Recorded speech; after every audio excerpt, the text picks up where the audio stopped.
नमस्कार, म तेज प्रसाद वाग्ले समृद्ध नेपाल कार्यक्रममा तपाईहरुलाई स्वागत छ। सरकारले आगामी आर्थिक वर्षको लागि 14 खर्ब 74 अर्ब 64 करोड 54 लाख रुपियाँ बजेट विनियोजन गरेको छ। कोरोना भाइरसका कारण उत्पन्न सङ्कट समाधान गर्न स्वास्थ्य सेवा विस्तार, पूर्वाधार निर्माणका साथै आर्थिक पुनरुत्थानसहित दीर्घकालीन महत्त्वका विभिन्न आयोजनाहरू बजेटमा समावेश छन्। आजको कार्यक्रम आगामी आर्थिक वर्षको बजेटका विषयमा केन्द्रित छ।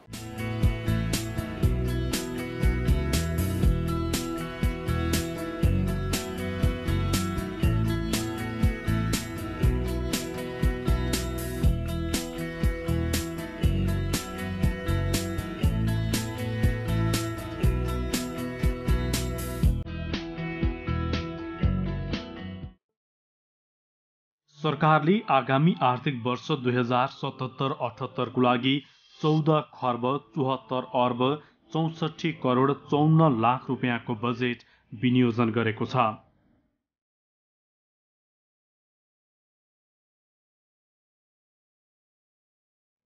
अर्थमन्त्री डाक्टर युवराज खतिवड़ाले गत जेठ 15 गते बिहीबार संघीय संसदको संयुक्त बैठकमा चालू आर्थिक वर्षको तुलनामा 58 अर्ब 32 करोड 17 लाख रुपियाँ घटाएर आगामी आर्थिक वर्षको बजेट प्रस्तुत गर्नुभएको हो। आगामी आर्थिक वर्ष 2077-78 को बजेट प्रस्तुत गर्न कोरोनाबाट सिर्जित सङ्कट समाधान गर्न स्वास्थ्य पूर्वाधार र स्वास्थ्य सेवा विस्तारलाई प्राथमिकतामा राख्दै बजेटले अर्थतन्त्र पुनरुत्थानका लागि समेत सहुलियतपूर्ण सुविधा सार्वजनिक गरेको छ। बजेटको आकार घटेसँगै सरकारले खर्चका सीमा पनि घटाएको छ।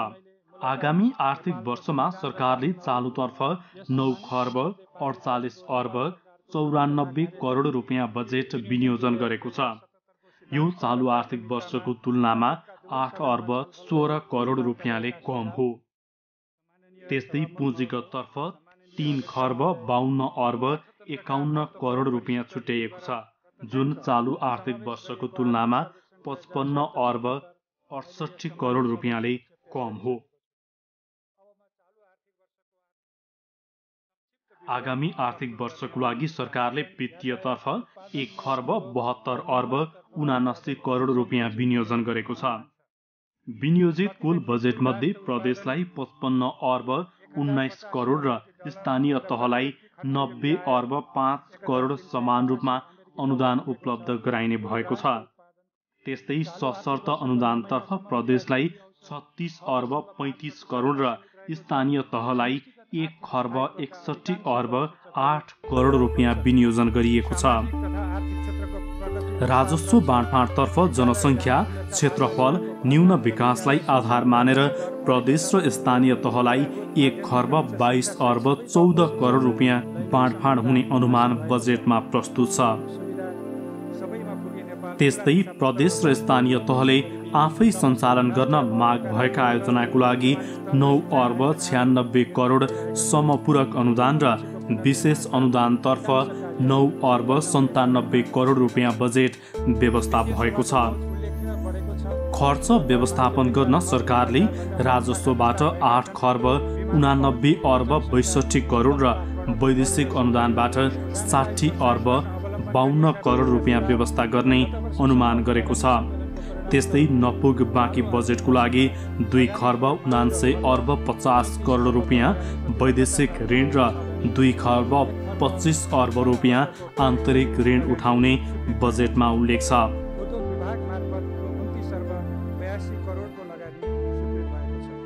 आगामी आर्थिक वर्षको लागि विनियोजित बजेटबाट पछिल्लो 3 वर्षको औसत बराबरकै अर्थात् 7% आर्थिक वृद्धि हासिल गर्न सकिने लक्ष्य सरकारले प्रस्तुत गरेको छ। कोरोना संक्रमणका कारण उत्पन्न जटिल परिस्थिति सामना गर्न स्वास्थ्य पूर्वाधार निर्माण र रोजगारी गुम्न सक्ने सम्भावनालाई ध्यानमा राख्दै बजेटले रोजगारी सिर्जना प्रमुख प्राथमिकतामा राखेको छ। कोरोना संक्रमण थप विस्तार हुन नदिन परीक्षणको दायरा बढाउने, थप क्वारेन्टाइन केन्द्र स्थापना गर्ने र यसको मनोवैज्ञानिक त्रास कम गराउन 6 अर्ब रुपियाँ बजेट विनियोजन भएको छ।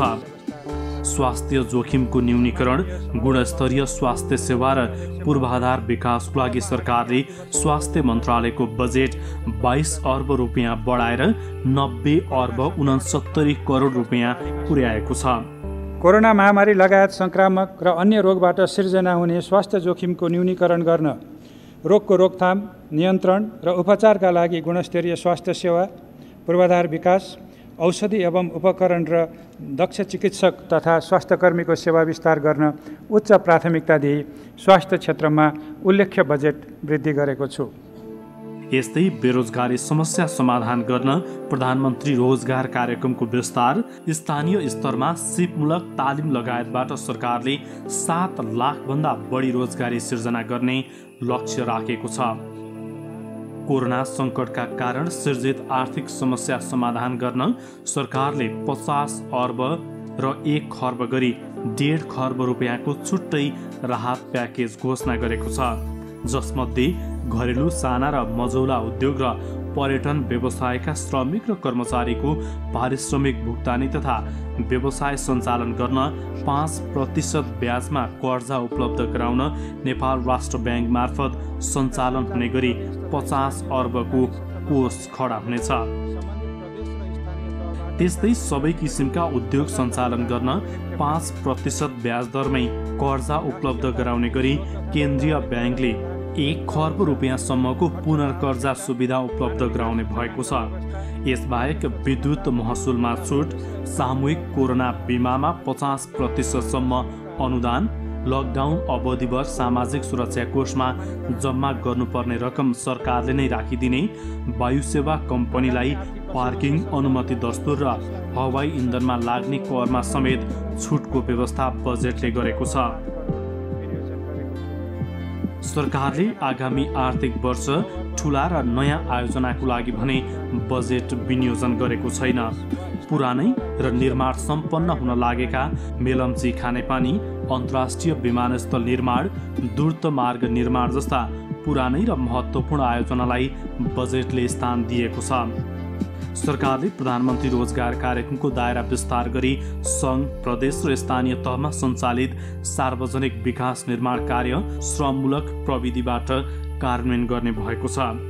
कोरोनाका कारण देशको श्रम बजारमा कार्यरत विदेशी कामदार स्वदेश फर्किएपछि सिर्जना भएका रोजगारीको अवसर नेपालीले नै पाउने गरी सिप विकास, तालिम र प्रविधिको पहुँच पुर्याउने प्रबन्ध मिलाइएको अर्थमन्त्री खतिवडाले जानकारी दिनुभयो। प्रधानमन्त्री रोजगार कार्यक्रमको दायरा विस्तार गरी सङ्घ, प्रदेश र स्थानीय तहमा सञ्चालित सार्वजनिक विकास निर्माण कार्य श्रममूलक प्रविधिबाट कार्यान्वयन गरिनेछ। यो कार्यक्रम मार्फत थप 2 लाख रोजगारी उपलब्ध गराउन रु 11 अर्ब 60 करोड बजेट विनियोजन गरेको छु। कोरोनाका कारण देशको श्रम बजारमा कार्यरत विदेशी कामदारहरू स्वदेश फर्किएपछि सिर्जना भएको रोजगारीको अवसर नेपालीले पाउने गरी सिप विकास, तालिम र प्रविधिको पहुँच पुर्याउने प्रबन्ध मिलाएको छु। सरकारले हरेक प्रदेशमा कम्तीमा 2 राष्ट्रिय राजमार्ग पुग्ने गरी सडक निर्माण अघि बढाउने पनि बजेटमा उल्लेख गरेको छ। आगामी आर्थिक वर्षको बजेटमा सबै जिल्ला सदरमुकामलाई आगामी आर्थिक वर्षभित्र राष्ट्रिय सडक सञ्जालसँग जोड्ने उल्लेख गरिएको छ। राष्ट्रिय तथा अन्तर्राष्ट्रिय आबद्धता बढाउन हरेक प्रदेशमा कम्तीमा 2 राष्ट्रिय राजमार्ग पुग्ने गरी सडक निर्माण अघि बढाइनेछ। रणनीतिक महत्त्वका निर्माणाधीन सडक छिटो सम्पन्न गर्ने गरी निर्माण कार्यलाई तीव्रता दिइनेछ। पूर्व पश्चिम विद्युतीय रेलमार्गको बाँकी खण्डको सम्भाव्यता अध्ययन सम्पन्न गरी काँकडभित्ता इनरुवा खण्डको निर्माण सुरु गर्ने, रसुवागढी काठमाडौँ र वीरगञ्ज काठमाडौँ रेलमार्गको विस्तृत सम्भाव्यता अध्ययन कार्य सम्पन्न गर्न समेत बजेट व्यवस्था गरिएको छ। पूर्व पश्चिम विद्युतीय रेलमार्गको बाँकी खण्डको सम्भाव्यता अध्ययन सम्पन्न गरी काँकडभिट्टा इनरुवा खण्डको निर्माण आरम्भ गर्न, रसुवागढी काठमाडौँ र वीरगञ्ज काठमाडौँ रेलमार्गको विस्तृत सम्भाव्यता अध्ययन कार्य सम्पन्न गर्न, दक्षिणी सीमा नाकाबाट पूर्व पश्चिम विद्युतीय रेलमार्गको इटहरी निजगढ बुटवल र कोवलपुर जोड्ने रेलवे लाइनको निर्माण गर्न, जयनगर जनकपुर बिजलपुरा खण्डमा रेल सेवा सञ्चालन गर्न र बर्दिवास निजगढ खण्डको निर्माण कार्य सम्पन्न गर्न रेलवे अन्तर्गत रु 8 अर्ब 66 करोड बजेट विनियोजन गरेको छु। नेपालको आफ्नै ध्वजावाहक पानीजहाज भारतको आन्तरिक जलमार्गबाट समुद्रसम्म जान सक्ने गरी सञ्चालन गर्न पूर्वाधार निर्माण तथा कानुनी व्यवस्था गरिने पनि बजेटमा उल्लेख छ। नेपालको आफ्नै ध्वजावाहक पानीजहाज भारतको आन्तरिक जलमार्गबाट समुद्रसम्म जान सक्ने गरी सञ्चालन गर्न पूर्वाधार निर्माण र कानुनी व्यवस्था गरिनेछ। भौतिक पूर्वाधार तथा यातायात मन्त्रालयको कार्यक्रम सञ्चालन गर्न रु 1 खर्ब 38 अर्ब 80 करोड विनियोजन गरेको छु। पर्यटन क्षेत्रमा परेको कोभिड-19 का कारण प्रभावित भएको पर्यटन उद्योगलाई पुनरुत्थान गर्न आगामी आर्थिक वर्षको बजेट केन्द्रित भएको छ। आगामी आर्थिक वर्षको बजेटमा पर्यटन क्षेत्रको पूर्वाधारका पुरानै कार्यक्रमलाई जोड दिएको छ।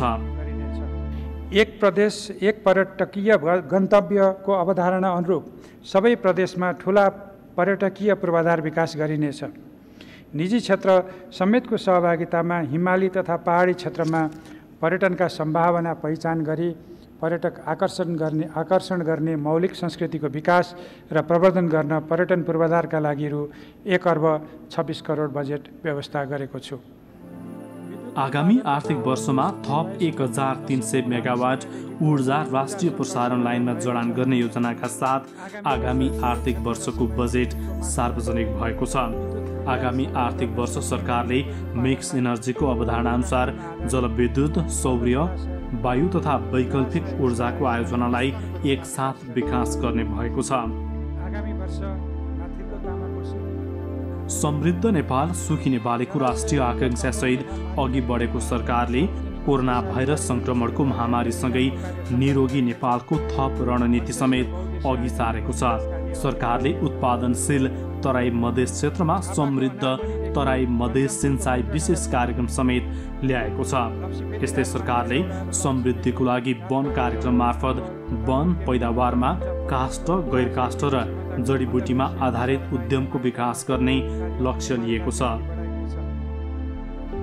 एक प्रदेश एक पर्यटकीय गन्तव्य अन्तर्गत सबै प्रदेशमा ठुला पर्यटकीय पूर्वाधार निर्माण गर्ने योजना सरकारले बनाएको छ। 2 वर्षभित्र सबै परिवारमा नवीकरणीय ऊर्जाको पहुँच पुर्याउन उज्यालो नेपाल अभियान समेत सञ्चालन गर्ने भएको छ। कृषि क्षेत्रको लागि सरकारले आगामी आर्थिक वर्ष 77-78 मा 41 अर्ब 40 करोड बजेट विनियोजन गरेको छ। यो कुल बजेटको 2.81% हो।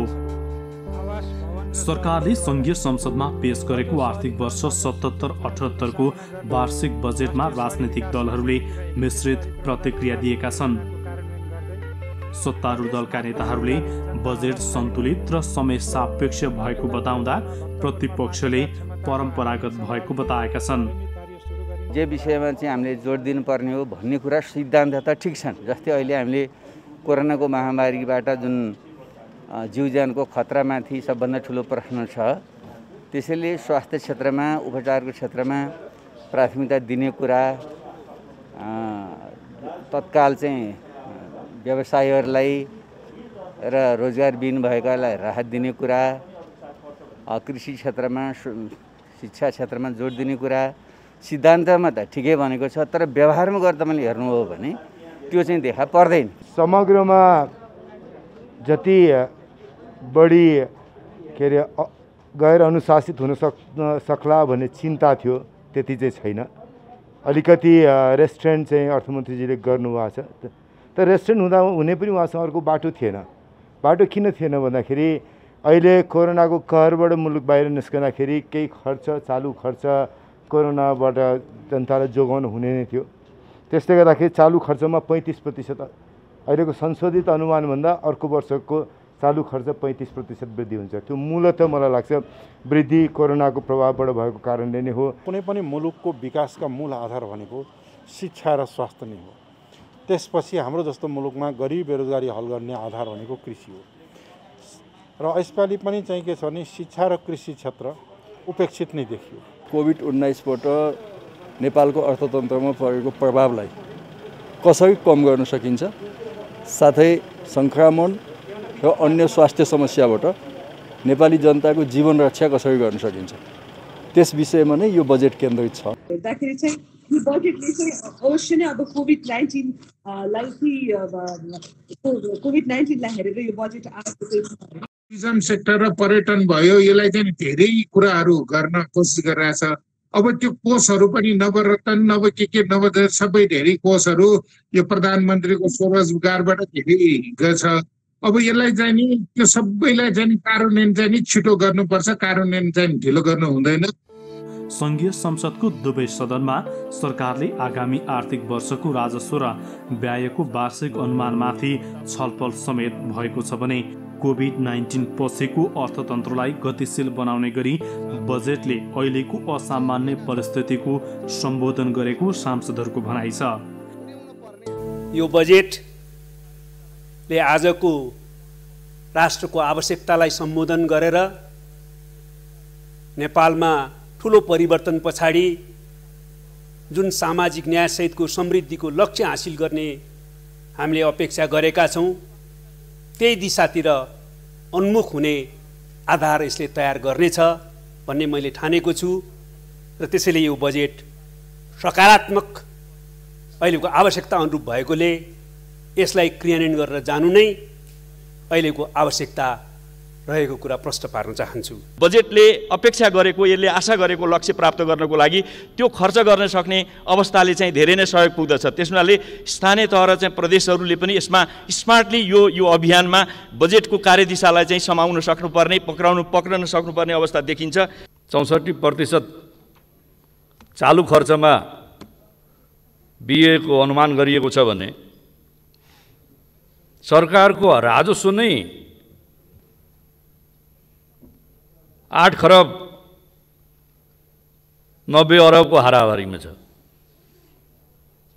सरकारको राजस्वले चालु खर्चलाई पनि थेक्न सक्ने अवस्था रहेको छैन भने पुँजीगत खर्चका लागि विदेशी ऋण र आन्तरिक ऋणको आधारशिलामा उभिएको छ। कोभिड-19 लाई सामना गर्ने, आर्थिक पुनरुत्थान गर्ने, निर्वाचनका बेलामा जनता समक्ष गरिएको प्रतिबद्धता अर्थात् नेपाल कम्युनिस्ट पार्टीको घोषणापत्रलाई अनुसरण गर्ने र सरकारले यसै सदनमा प्रस्तुत गरेको नीति कार्यक्रमलाई कार्यान्वयन गर्ने सङ्कल्पका साथमा, प्रतिबद्धताका साथमा, अठोटका साथमा यो बजेट प्रस्तुत भएको मैले पाएको छु। स्रोत व्यवस्थापन र विनियोजन कुशलताको दृष्टिकोणले पनि यो बजेट यथार्थपरक छ र यसले अधिकतम प्रतिफल दिन्छ भन्ने मेरो ठम्याइ छ। स्वास्थ्य क्षेत्रमा विशेष गरी कोरोना महामारी केन्द्रित भएर आएको छ र अन्य स्वास्थ्य दीर्घकालीन रूपले पनि सोचिरहेका छ। यो सरुवा रोगको विषयमा पनि करिब सङ्घ र प्रदेशमा गरी 600 बेडको हस्पिटलहरू बनाउने भनेको छ। 753 पालिकाहरूमा 5 देखि 1500 को हस्पिटलहरू बनाउने भनेको छ र सबै हेल्थ पोस्टहरूमा डाक्टरहरू राख्ने कुरा लिएको छ। यो चाहिँ असाध्यै पोजिटिभ छ। बजेटले नागरिकको जीवन रक्षाका साथै आर्थिक क्षेत्रको पुनर्जीवनका लागि विभिन्न कार्यक्रम ल्याउनुको साथै विगतमा सञ्चालनमा रहेका आयोजना सम्पन्न गर्न पर्याप्त स्रोत परिचालन गरिएको छ। कहिलेकाहीँ 2 फड्को अघि मार्नलाई 1 फड्को पछि पनि हट्नुपर्छ र मैले संयमताका साथ आगामी वर्षको बजेट चालु वर्षको बजेट भन्दा करिब 4% कम विनियोजन गर्ने, कम प्रस्ताव गर्ने कुरा गरेको छु। हाम्रा राष्ट्रिय गौरवका आयोजनाहरू मुलुकलाई दूरगामी आर्थिक सामाजिक रूपान्तरण गर्ने र खास गरी अहिले हामीले भन्ने गरेको गेम चेन्जर आयोजनाहरूलाई हामीले अहिले इन्ट्रोड्युस गरेर कमसे कम यसलाई निरन्तरता दिनको लागि बजेट व्यवस्थापन गरेर अघि बढ्न चाहेको छु। सामाजिक सुरक्षा, लोक कल्याणकारी पहल र दुर्गम क्षेत्रको विकासमा पनि प्राथमिकता दिइएको छ।